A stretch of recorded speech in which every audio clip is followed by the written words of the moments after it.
Hello and welcome to my video on how to put less pressure on yourself when you want to share your voice with an audience.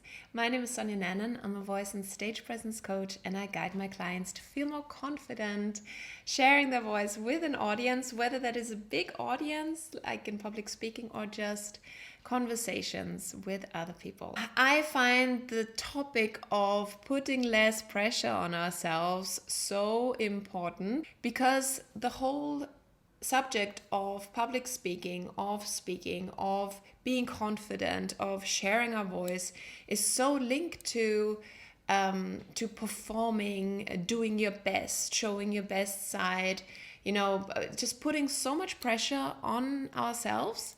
And through my work with my clients, but also my work on myself, I've noticed that we're all just so hard on ourselves and we ask so much of ourselves, and we want to immediately jump to doing this perfectly and doing this well and showing the world that we're confident.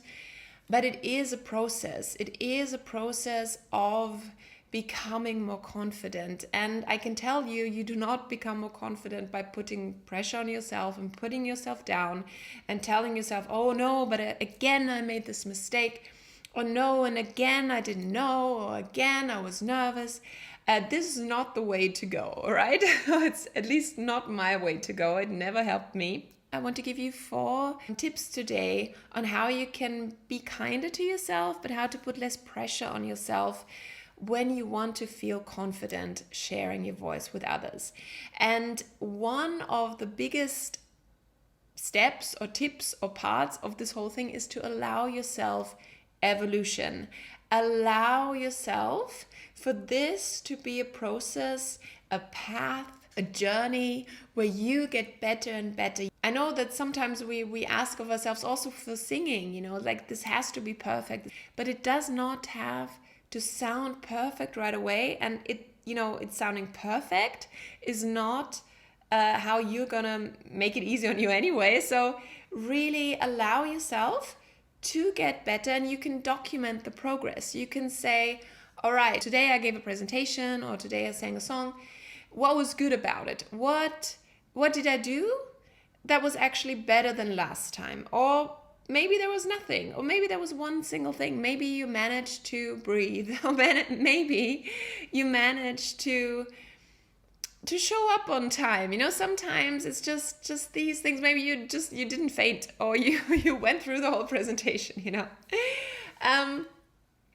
See some positive aspects in every time that you share your voice. Allow yourself to evolve, allow yourself to become better and better at this, okay? So that's the first step, to allow this process, this evolution. Another tip is to allow yourself to not know, okay?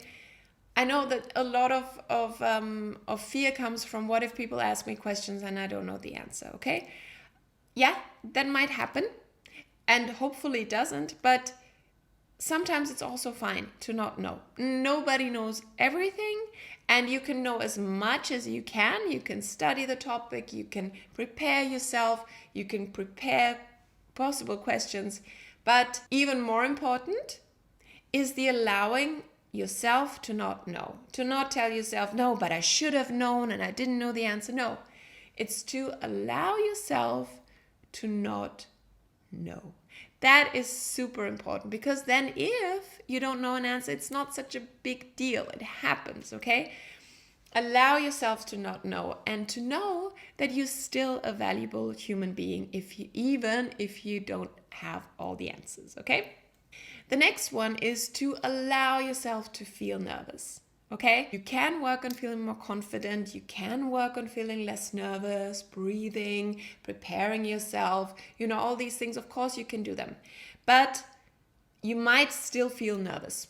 It's a natural thing. It's normal. Before you step in front of an audience, before you speak, before you raise your, if you raise your hand and you give a comment, you might feel nervous, and that's okay, all right? Because the pressure comes from the moment when you want to speak and you're nervous, telling yourself, oh no, I shouldn't be nervous. Why am I nervous? I shouldn't be nervous, that's where you put a lot of pressure on yourself, and that's where that deteriorates your confidence, all right? So saying it's fine, I'm nervous, fine. I'm still gonna ask my questions. I'm still gonna speak. I'm still gonna do it. And the thing is, usually we just feel nervous beforehand. And as we speak and as we use our voice, as we start connecting with other people, the nervousness dies down a little bit. It's always good to know, like, your first sentences. You could, already practice introducing yourself or something like that. You could already practice the first sentences of your presentation when you know you're going to feel nervous, the first lines of your song especially. Just to be prepared that you might feel nervous, and it's not going to just catch you by surprise. It's fine. You might feel nervous, and that's okay. All right? So allow yourself to feel nervous. The last one, but this is not an exhaustive list, is to allow yourself to enjoy the challenge. All right? It is a challenge. The whole thing is a challenge. Speaking in front of people, having your voice heard, voicing your opinion, singing a song, it's all a challenge. And you're allowed to enjoy that. You're allowed to enjoy putting yourself out there. You are allowed to enjoy speaking. You are allowed to enjoy singing. You are allowed to enjoy the fact that you are an expert and that you know so many things and that you give a presentation, that you have been invited to speak, okay? Allow yourself to enjoy this challenge. That's a very different energy than being afraid and putting pressure on yourself that it has to be perfect and just taking out all the fun of this experience. So these are my tips for you today. I hope they were useful. If they were, please give me a thumbs up. You can also subscribe to this channel. I look forward to seeing you in my next video. Bye.